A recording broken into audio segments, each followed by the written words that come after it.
Sinimulan ng suriin ng COMELEC kung may magkakatulad na fingerprint sa mga hawak nilang dokumento ni Bamban Mayor Alice Go. Bahagi sa inaalam ay kung may nalabag siya sa election law ng bansa. Nakatutok si Ian Cruz. 5 dokumento ang itinurn over ng COMELEC Bamban sa fact-finding team ng Commission on Elections. Intact pa nang makuha nila ang application for voters registration ni Bamban Mayor Alice Go, pati ang kanyang Certificate of Registration at Certificate of Candidacy.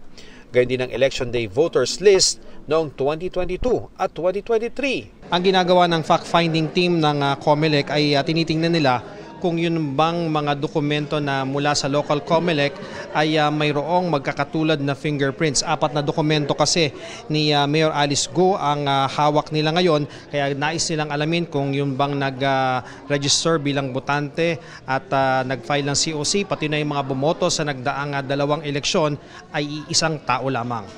Wala pa pong conclusion na magaganap dito. These are mere initial findings and will be submitted to the COMELEC Law Department.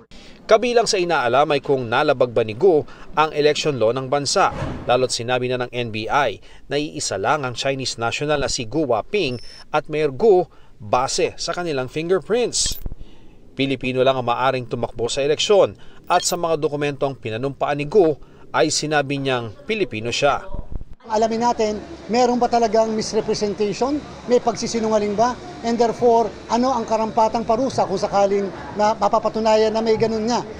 Ang COMELEC fact-finding ay halos sabay sa co-warrant of petition na inihain kahapon ng Solicitor General sa Manila RTC na maaaring maging daan para maalis si Go sa pagkaalkalde. Samantala, ang nakatiwangwang ngayon na Pogo Hub ng Bamban, plano raw gawing commercial center ng acting mayor ng bayan. Para po magkaroon ng income ang bayan namin po, ipapa-list namin sa mga gusto mag-list. Full cooperation umano ang ibinibigay nila sa mga otoridad. Kung talaga pong iisa lang po, wala po naman ako magagawa.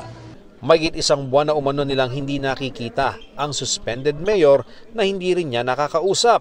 Nasaan siya ngayon? Hindi ko po alam kung nasaan.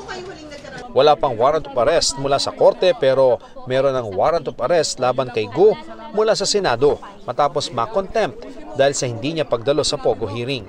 Kung ako si Mayor Alice, makipag-ugnayan ka na sa Senate nang matapos na itong usapin na ito. Hindi siya madidihado pagka sa akin siya sumuko.